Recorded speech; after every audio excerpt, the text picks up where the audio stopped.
Biopics are a surefire way into the hearts of audiences, specifically those of awards.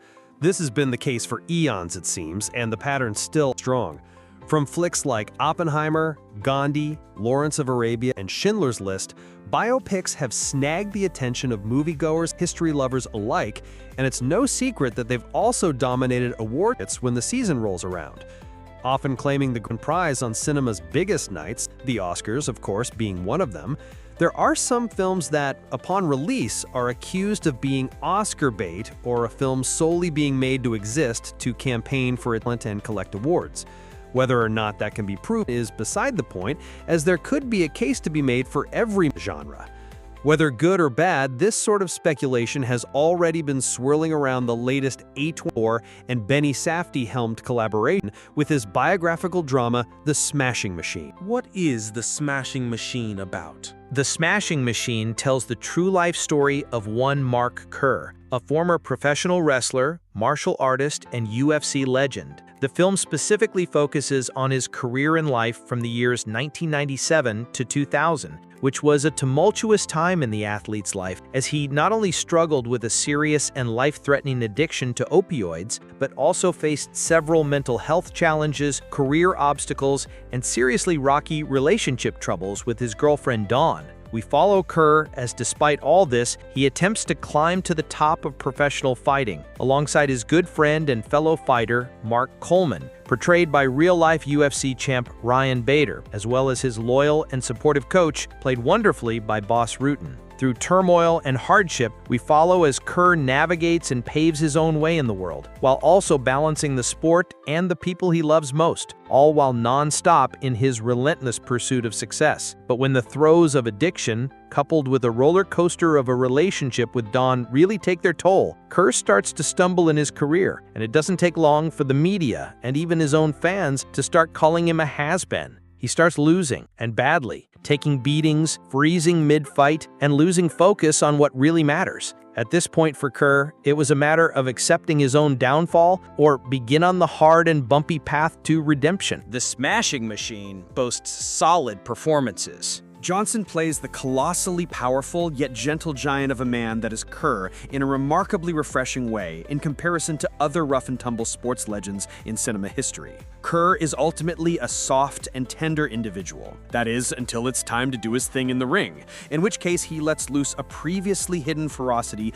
that is frankly terrifying to witness. In a voiceover by Johnson, he explains, as Kerr, that he understands the complexities, the violence, and art of the sport. And even despite getting hurt and risking injury, he fights with no animosity towards his fellow athletes. He's simply doing his job, and he does it bloody well. Johnson's performance of Kerr is perhaps more subdued than many may expect, but this is a good thing for both the film and its protagonist. Positive masculinity is a highlight of the film, as Johnson's Kerr does not shy away from breaking down in tears, communicating his mental health struggles, or being openly affectionate with his best friend and coach. If one of the men needs a shoulder to cry on, a broad shoulder is immediately offered, gently and with no judgment. This makes the film stand apart from other sports biopics, as the tenderness and vulnerability the men of The Smashing Machine are able to show throughout is worth praise. Johnson's unique portrayal of the iconic fighter is made even more impressive by the subtly effective prosthetic work by Academy Award-winning makeup artist Kazu Hiro, who changes his facial structure just enough to transform The Rock into someone else entirely.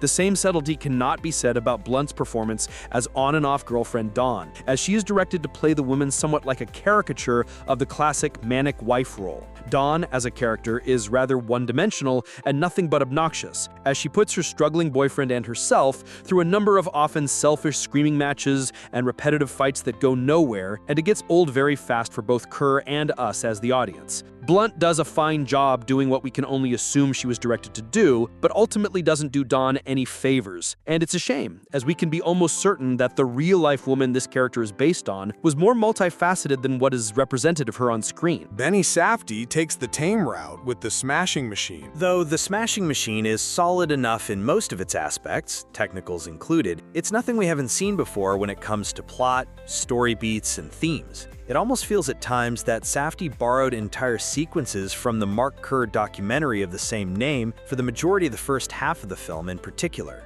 And though Safdie further proves he is undoubtedly a multi-talented powerhouse by taking on the roles of writer, editor, producer, and director for this A24 venture, the Smashing Machine is perhaps played a bit too safe and conventional in a way that, without his brother in the picture, is missing a certain risk and grit that could have benefited it greatly. There's also an oddly placed shot on IMAX ending featuring the real-life Mark Kerr pursuing a grocery store before giving what can only be described as a Hawaii Five-0 Jack Lord-esque wave at the camera from the parking lot. It's a strange note to choose to end on, one that throws the film off at the last second. Even considering this choice, the film doesn't do anything necessarily wrong, but it also doesn't do much to stand out in particular. This just ultimately means the biopic settles itself as a solid yet drifting film that is perhaps a good 10 minutes too long for its own good.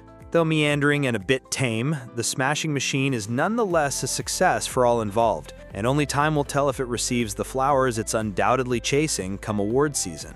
The Smashing Machine premiered at the Venice International Film Festival. It will open in theaters on October 3rd.